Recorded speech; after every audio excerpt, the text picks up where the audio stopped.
tubaab bi saa bu ma saa toog ci piliam ay tànkam daf koy jël teg ko ci doom yi ki nga xamante ni baayam amul blé bu bari.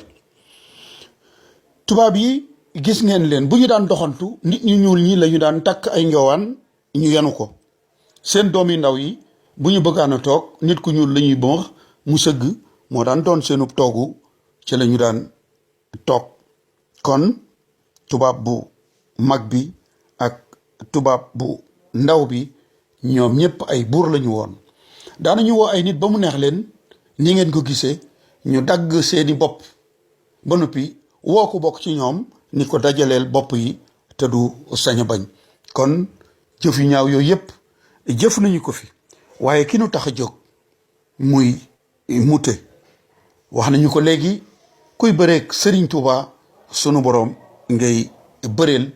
moom Mouté bi mu jógee Sénégal yóbbu nañu ko Martinique mu doon fa gouverneur. ba mu fa nekkee gouverneur nag at mi nga xamante ni ci la ku tedd ci Xaadimu Rasul Cheikh Ahmadou Bamba dellu si Sénégal di 1902 ca weeru mai wa maanaam juróom-ñetti fan ci weeru mai moom Mouté am na lu ko dal loo xamante ni bii ci la jógee faatu. Saint-Pierre, la plus bizarre, la plus amusante et cependant la plus jolie de toutes les villes des Antilles françaises. Il y a là une population surprenante, fantastique, digne des mille et une nuits. Ce jugement de Lafcadio Hearn sur le Paris des Antilles résume bien le souvenir qu'a laissé le Saint-Pierre d'avant l'éruption de 1902. Ville riche et bigarrée, Saint-Pierre, avec ses 26 000 habitants, est un centre commercial très actif, un des ports les plus importants de l'Amérique centrale. Capitale économique de la Martinique et des îles sous le vent, sa prospérité repose sur la production du rhum. Elle est aussi la capitale du luxe et de la vie culturelle. C'est bien la perle des Antilles. Avec la catastrophe de 1902, une page se tourne pour la Martinique, la fin d'une époque. Le destin de l'île tout entière sera marqué par la disparition de cette ville devenue mythique. Saint-Pierre di dëkk bi gën a rafet ci Guyane française fii la dunduk gouverneur Mouté ak jabaram ji nga xamante ni moom lañ doon wax Hélène Copé te juddu ci atum 1867 baayam doonoon pasteur seenug dundu fii la jeexe jëf yi nga xamante ni moom la doon jëf yor-yoru alxames 5 septembre la woolu woon Serigne Touba ca bureau ba ca Ndar yor-yoru alxames juróom-ñetti fan ci weeru mai 1902 fii ci Saint-Pierre di dëkk boo xamante ni dafa nekk ci aw xur te montagne mu ñuy wax montagne Pelée tiim ko montagne boobu ab volcan la woon. kon juróom-ñetti fan ci weeru mai 1902 dëkk bi di Saint-Pierre gouverneur baa ngi fii ak jabaram waaye la ñu waxoon ni kuy bëre ak Serigne Touba sunu borom ngay bëreel sunu borom ubbi na montagne Pelée mi nga xamante ni moo tiimoon dëkk bi nanu leen seetaan la fa xew.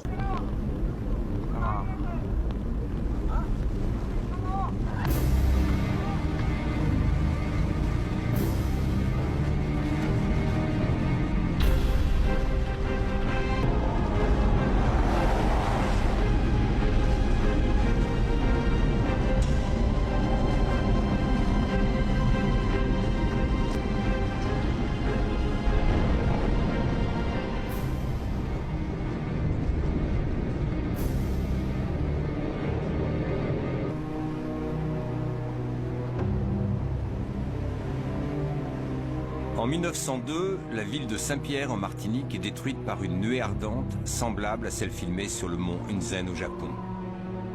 La montagne Pelée est un volcan vieux de 300 000 ans, à l'air débonnaire. C'est en fait un monstre assoupi qui peut se réveiller brusquement, pulvériser une partie de ses flancs et libérer de redoutables nuées ardentes. Le 8 mai 1902, le temps d'un souffle, 28 000 morts, 40 navires envoyés par le fond.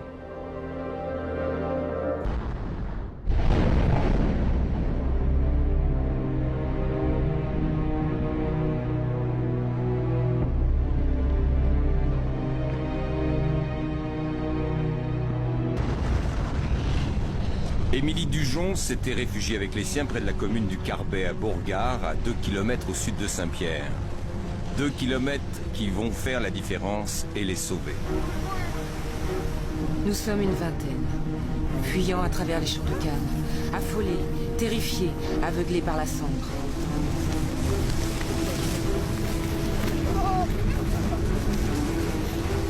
Une pluie de pierres, de boue tiède et fétide tombe sur nous. Haletant, livide, les vêtements et la figure noircis par la boue et la cendre, les pieds déchirés. Nous nous arrêtons dans la première maison que nous rencontrons. Sur la cité, la main de Dieu s'est appesantie.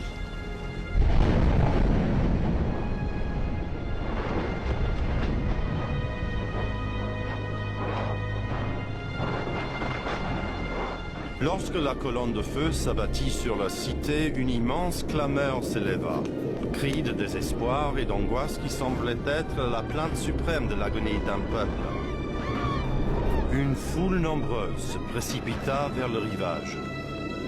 Certaines arrivèrent jusque sur les bords de la mer, où ils pensaient trouver le salut. Mais les flots étaient devenus bouillants, et les pauvres victimes furent brûlées avant même d'être noyées.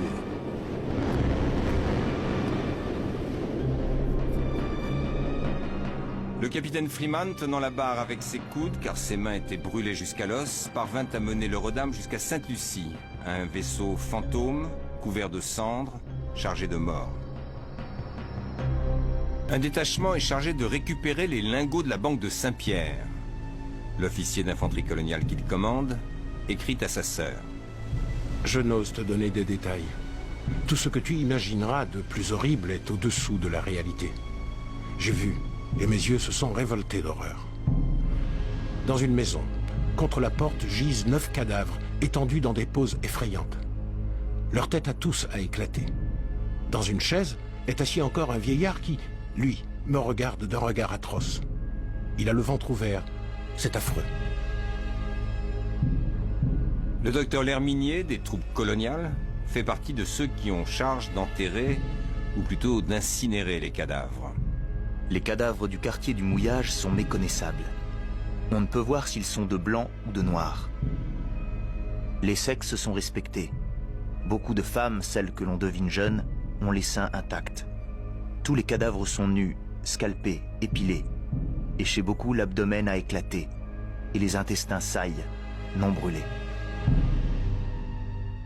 ñaar fukki junni nit ak juróom ñett ñàkk nañu seen bakkan ni ngeen ko gisee ni ko waxee ci français ñi doon daw doon sóobu ci géej gi ndax ndox mi bu ñu duggee ci ndox mi dafay mel ni cin lu baax ba tàngoor wi moo leen di faat lu jiitu ñuy suux dégg ngeen niñ ko waxee ci tubaab néew yi kenn mënu leen woon a suul ba wàllu yi nga xamante ni ñoo ñëw dañu leen doon lakk kon ki nga xamante ni moo jëfoon jëf jooju di yóbbu sëriñ bi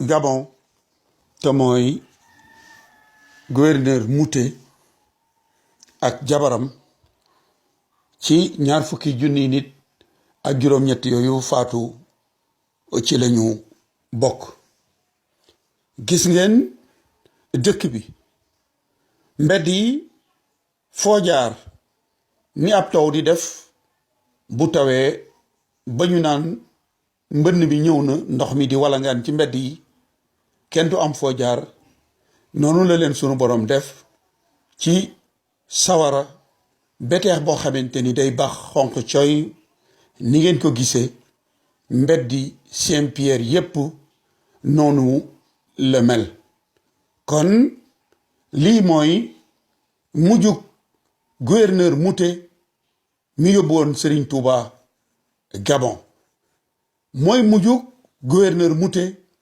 mi woowoon Serigne AOF yi ni leen da ngeen di signé lii ma leen di signé loo wala ma boole leen ak gaynde yu xiif yi lii mooy mujjug gouverneur Mouté mi jëloon Serigne Touba bi mu nungu wula signé la mu bëggoon mu signé ko mu boole ko ak gaynde tëj ko ci jardin d'essai bu Saint-Louis ngir bëggoon mu jël bakkanam mbokk yi kon li Serigne Touba waxoon ci xasidaam googu di minanul baaqil qadim fi mujisaati raaqil maqdum loola mooy li nekk birazuman barazani birazuman yubarizul multaqimal bariz zaman birazuman barazani birazuman yubarizul multaqimal bariz zaman birazuman barazani birazuman yubarizul multaqimal bariz zaman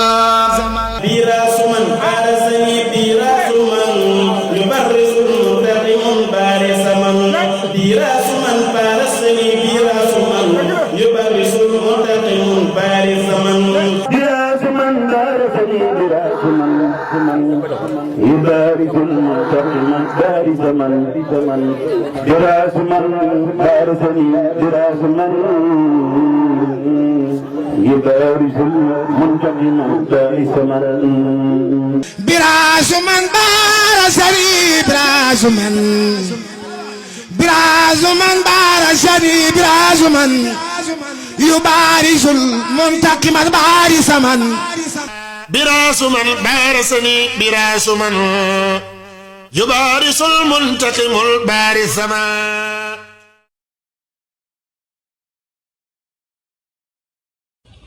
waaye Faranse lan na gooru Sénégal ñii ñu dugal ñu dugal Sénégal ñii génn gàddaay far dem ba faatu ñii joxe seen gànnaay ndax ñu yaatu fam nañu saamu i cere fi soose yóbbu Gabang boole koog Baraama Siise tala kapoor ba ñu lekke imbulaañse daf ko ci biir nag laaw la ma faraañse ñoo gene lam de julbeere ñooro rey makki doom ji jàll Fuuta Tooro ñoo del rey nag almaami Abdu Bukar